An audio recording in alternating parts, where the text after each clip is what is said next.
भी कुछ राइट्स हैं तो उन्हीं को मद्देनज़र हम लोग की रणनीति होगी कि हमारी जो मांगे हैं, क्योंकि कहीं भी कंपनी स्थापित होती है तो उस कंपनी में एक उनका भी टर्म एंड कंडीशन होता है कि जो स्थानीय सीमा होती है, खासकर जो लोग विस्थापित और प्रभावित हैं उन्हें अच्छी शिक्षा, जल, स्वास्थ्य फैसिलिटी, सड़क इत्यादि की व्यवस्था करनी होती है। और सबसे जो महत्वपूर्ण होती है कि कोई भी अगर उद्योग की स्थापना होती है या भी अगर कोई खनन होता है तो सबसे पहली प्राथमिकता होती है ज़मीन। और देश के प्रथम प्रधानमंत्री पंडित जवाहरलाल नेहरू ने भी कहा था कि आने वाले दिनों में जो ज़मींदाता होंगे वो राष्ट्र निर्माण के लिए अपनी भूमिका का निर्वहन करेंगे।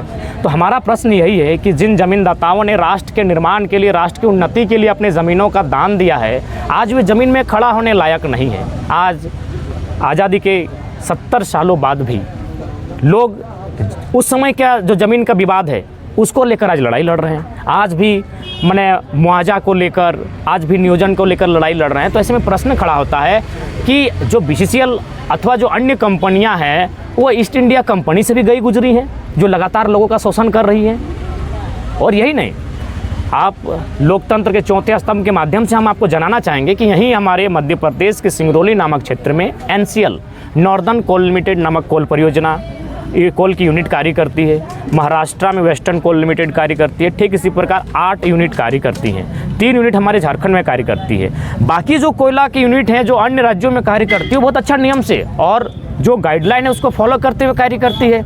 वो सबसे पहले जिस ज़मीन पर कोयला माने अनुमान है कि यहाँ कोयला की खनन होगा, वहाँ जाके एक सर्वे करती है। उस सर्वे के बाद जो स्थानीय लोग हैं, जो रैयत है, जिनकी ज़मीनें प्रभावित होंगी, उनको दूरी पर जाके शिफ्ट किया जाता है और एवरेज एक ज़मीन डिस्ट्रीब्यूट किया जाता है। और उस पर वे क्या करती है, कंपनी स्वयं मकान बना कर देती है। झारखंड के इतिहास में एक भी आप मुझे उदाहरण दिखा दीजिए जहां कंपनी ने विस्थापितों को मकान दिया है, चाहे डैम बनना हो या फिर सिंदरी प्लांट हो या BSL हो या इलेक्ट्रो स्टील हो या फिर कोयला की खदानें हो। एक भी उदाहरण आप हमको दिखा दीजिए जहां झारखंड में किसी कंपनी ने विस्थापित को या फिर जिसका ज़मीन लिया है, अधिग्रहण किया है, उसे घर बना कर दिया। तो ऐसा क्यों?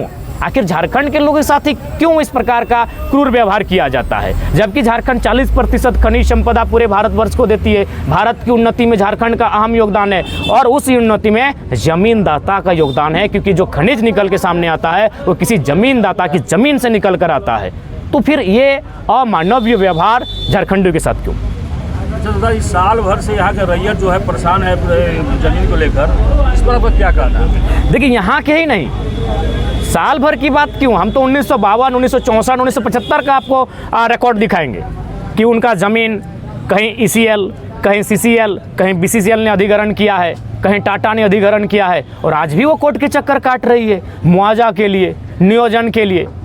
साल भर और 10 साल की तो बात ही यहाँ नहीं है।